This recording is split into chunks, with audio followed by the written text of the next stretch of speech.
Sakit ada surat izinnya nggak? Anggun Mailana. Mailiana. Sakit. Ada surat izinnya? Asyifa Dwi Novianti. Iya. Asyifa Nur Maulida. Tadi ya. Banyak yang mirip ya namanya. Ya, Aurelia Hasmur. Ayla Azahra. Aziza Nadia Putri.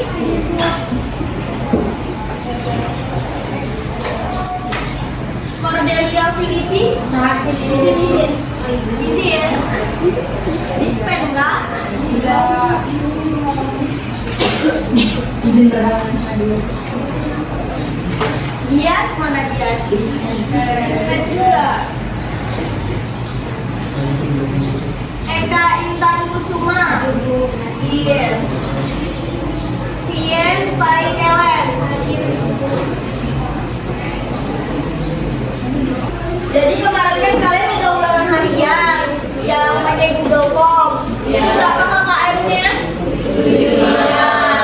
Jadi di sini tuh rata-rata kalian nilainya udah bagus ya, tapi ada 2 orang yang nggak tuntas yang di bawah KKM. Itu pertama ada Andi Muhammad Gibran sama Bias. 2 orang aja yang nggak tuntas. Yang lain berapa, Kak? Yang lainnya semua di atas 75. Alhamdulillah. Jadi kita masuk di materi faktor pendorong lahirnya pergerakan apa? Kebangsaan Indonesia. Nah, faktornya itu ada berapa sih? 2. Ada yang tahu nggak? Mana yang bilang? 2. Ya, betul. Faktor apa aja? Ya, faktor intern dan ekstern. Intern itu apa sih? Ya, faktor intern adalah faktor yang mempengaruhi dari dalam. Sedangkan faktor ekstern adalah faktor yang mempengaruhi dari luar. Nah, yang pertama itu ada faktor intern, yaitu kejayaan bangsa Indonesia sebelum kedatangan bangsa Barat. Jadi, dulu sebelum kita dijajah kan kita ini sudah banyak kerajaan. Kerajaan apa aja sih kalau boleh tahu? Iya, betul. Yang jelas masuk ke dalam kerajaan Islam dan Hindu Buddha.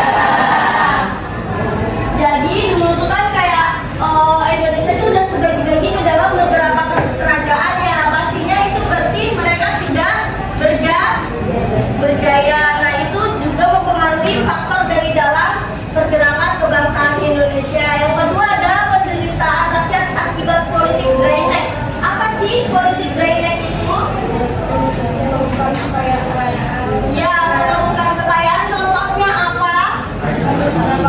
Ya, contohnya tanam paksa. Karena tanam paksa itu sangat merugikan masyarakat. Apa aja tuh kerugiannya? Selain kemiskinan? Ya, kelaparan. Terus apa lagi? Ya, banyak yang meninggal. Terus ya, trauma. Apa lagi? Selanjutnya adanya diskriminasi rasial. Ada tahu nggak diskriminasi itu apa? Ya, sikap yang tidak iya. Contohnya dulu tuh kayak kalau misalnya orang pribumi kerja dengan jabatan yang sama seperti orang Belanda, tapi itu tetap dibedakan dari gaji, dari perlakuan. Jadi kayak didiskriminasi banget gitu orang pribumi. Padahal kan ini bumi kita, tapi kenapa kita yang diperlakukan tidak adil? Ya, selanjutnya adanya munculnya golongan terpelajar. Ada yang bisa jelasin nggak teman-teman apa tuh maksudnya dari munculnya golongan terpelajar? Kok dia bisa masuk sih ke dalam faktor intern untuk mempengaruhi pergerakan kebangsaan Indonesia? Ada yang tahu? Gak ada yang tahu? Jadi karena banyak orang pribumi yang sudah bersekolah, jadi pastinya dari segi pemikiran mereka lebih maju. Dan mereka tuh melihat bahwa kalau negara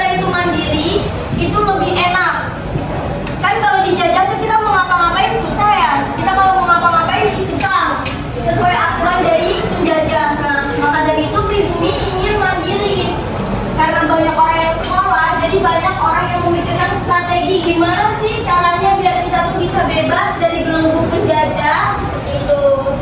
Next ya. Next. Ada yang bisa bacain nggak tentang kesadaran nasional? Siapa satu orang boleh bacain? Ya boleh. Kesadaran nasional, meningkatnya kesadaran akan identitas bangsa dan perlunya persatuan di antara berbagai suku dan etnis di Indonesia. Ya, jadi kemarin tuh waktu melawan penjajah itu Indonesia tidak bersatu. Atau kayak misalnya di daerah sini yang melawan di daerah sini aja, daerah sini fokus ke daerah sini. Nah, sekarang tuh mereka ada yang kesadaran nasional, mereka bergabung. Jadi mereka nggak mikir kayak ini suku apa, etnis apa, mereka gabung aja buat melawan penjajah. Yang kedua ada pengaruh pendidikan. Siapa yang mau baca? Yang laki-laki gantian. Ujung situ boleh.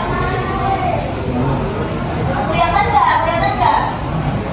Nggak kelihatan, boleh maju kalau nggak kelihatan.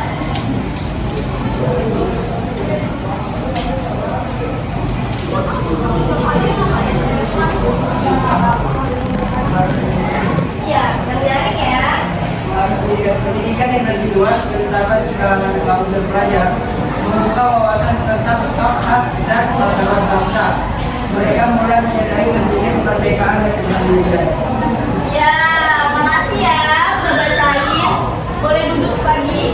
Jadi pengaruh pendidikan itu adalah faktor intern juga ya, mempengaruhi pergerakan itu. Karena pendidikan yang lebih luas, jadi orang terpelajar ini mengetahui hak-hak dan martabat bangsa dan menyadari pentingnya.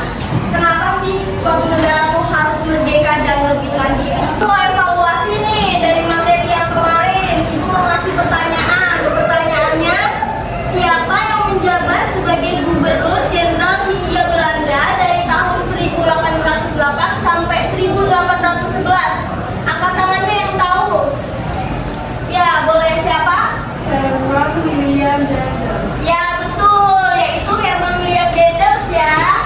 Nah, yang menggantikan Herman William Dendels siapa sih? Ada yang tahu nggak? Kan kemarin dipelajarin. Siapa? Boleh? Sir Stanford Raffles. Ya, betul. Sir Stanford Raffles. Jadi setelah Herman William Dendels digantikan oleh Sir Stanford Raffles. Kecepatan ya, yang cepat nanti dapat poin plus ya. Pertanyaannya, apa sih nama perlawanan yang dipimpin oleh Thomas Matulesi dari Maluku? Ayo, mana tadi yang duluan? Coba ulang lagi. Dihitung ya, 1, 2, 3. Ini siapa? Perlawanan yang iya, betul. Perlawanan Pattimura. Jadi Ibu ini mau ngasih lihat kalian videonya tentang sejarah perjuangan bangsa Indonesia. Nah, durasinya ini ada 12 menit, tapi kita tonton sampai ke menit ke-10 aja ya.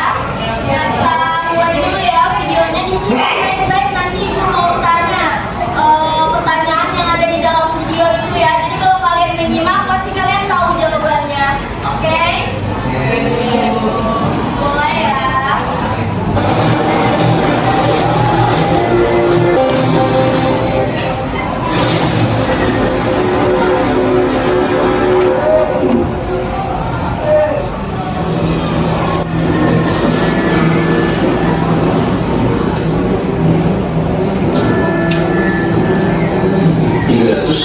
tahun. Demikian pengajaran sejarah resmi di negeri ini atas jejak penjajahan Belanda.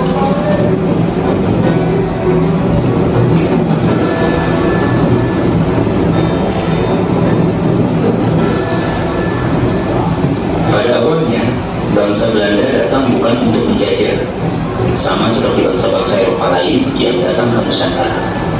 Belanda datang untuk berdagang. Mereka mencari rempah-rempah Nusantara yang terkenal. Kedatangan Angkatan Perang Belanda pada awalnya bertujuan untuk melindungi perusahaan dagang Belanda, yaitu VOC. Angkatan Perang inilah yang pada akhirnya menjajah bangsa-bangsa di Nusantara. Maka berubahlah status Belanda dari berdagang menjadi penjajah. peristiwa terjadi. Berabad-abad Belanda menindas dan mengeruk kekayaan Nusantara, meninggalkan luka sejarah yang tak bisa dilupakan.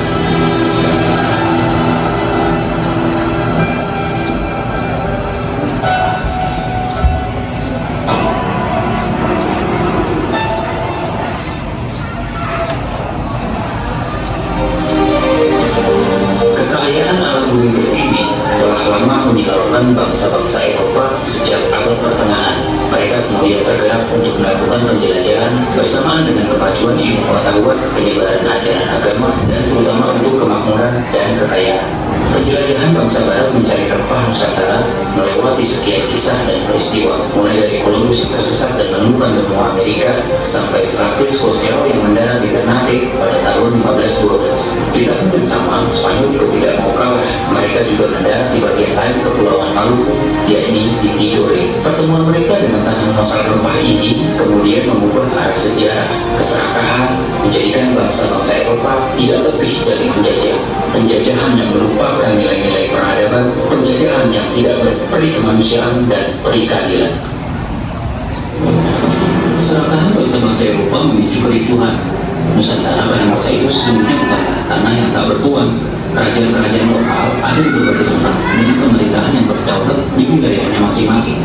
Sistem dagang dan tipu muslihat para pendatang itu tentu saja mendapat perlawanan yang berujung kekalahan karena perpecahan dan adu domba terhadap kaum pribumi Nusantara. Tonton semua videonya? Sudah. Ibu mau minta satu orang dong buat menyimpulkan dari video tadi, dari keseluruhan video tadi tuh ada yang bisa menyimpulkan nggak? Satu orang aja. Ya boleh, silakan maju.